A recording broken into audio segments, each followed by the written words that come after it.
Charlie Simpson. As you can see, I'm here at Rough Trade East.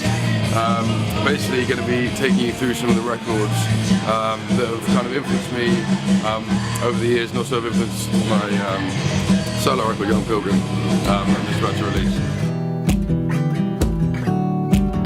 There are too many people in this world trying to shout their names. The record I'm going to pick out is this. It's you see Beach Boys' Pet Sounds. Basically what I wanted to go for with my record was very much focus the melodies with layered harmonies, and I think this is one of the best records ever made with regards to the harmonies that Brian Wilson wrote were just, you know, so intricate, and they almost took on a life of their own, and that's what I wanted to kind of achieve with what I was doing. And so I think, you know, as far as kind of building block harmonies and moving the melodies and interacting with them, then this is definitely probably the best record ever recorded for that. So very much check that out if you haven't yet. My heart swells to the size of an orchid. It takes the rest of my Like the band Morrison, I'm sure a lot of you have heard. This record is called Astral Weeks. I remember my dad played me this. Should have looked at see where it came out. My dad played this when I was about 12 years old, and it was. I think what hit me the most was the kind of the lyrical aspect of the record. You know, he was kind of telling stories. And there's a song in particular called Madame George. You see it there. And Ballerina, and it's just, I mean, Madame George is 9 minutes 25, and it's just this, I love the fact that it's just this journey, and he kind of tells the story in such a way that it's such, you know, really draws you in. I think that's kind of taught me a lot about lyric writing. And there are people asking just where I am. Is it okay to be afraid? Fascinated me throughout his life. Elliott Smith, you know, sadly passed away a few years ago. But I mean, this guy is an absolute genius. You know, I think quite a strong influence from the Beatles, which you can hear in his music.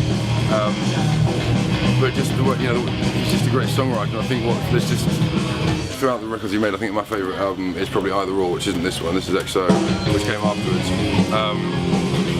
But the songs, they're just such beautiful songs, and it just seems so effortless when you listen to them. And I think that's what, you know, is really nice with an artist like that. It's, you know, it's the production, isn't it? It's not kind of over-polished, it's very raw, there's not actually much going on. I mean, there's a little bit of percussion, but a lot of it's just him on the guitar, and I really like that, just very stripped back. And it just shows the quality of songwriting.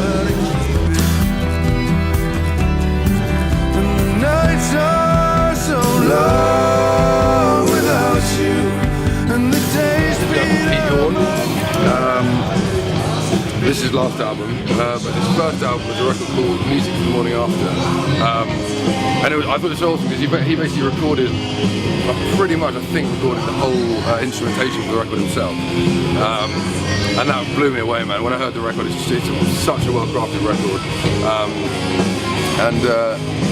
Yeah, I mean that's what kind of gave me the idea to do the same on my album. You know, I thought it's great to if you have the chance to be able to play all the instruments yourself. That's something I really wanted to kind of I wanted to do, and I guess he gave me the idea. going down, down, down, but I'll never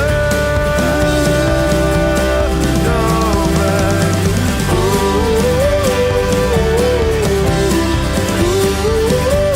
Scottish band called Frightened Rabbit. Now, as you can see, £3. That is just outrageous. I already have it. I already have a copy of this, but I think just the fact it's £3 means I'm going to buy it again. Just again, I mean, as I said, this is similar to Jackson Browne. I'm Alive. This is very much a breakup record, and you can hear. I mean, it's a desperately sad record, but it's just amazingly crafted lyrically. You know, it's just so beautifully put. The way he talks about the way he's feeling, and again, it's like that kind of production in which it's not at all overproduced.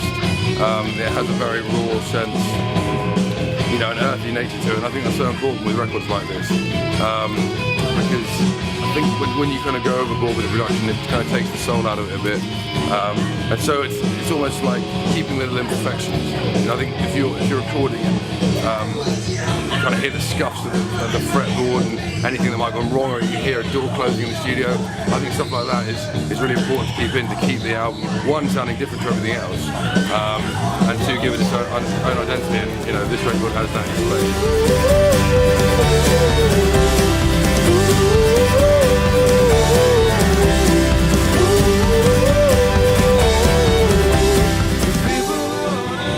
That's about it. I mean, I could stand here all day and go through hundreds and hundreds of artists and records. That's a little insight of the kind of stuff I've been listening to, and some of the stuff that has influenced me while writing my record. So I hope you have fun, and I'll see you soon. Take care. Maybe we could find a place for each other now.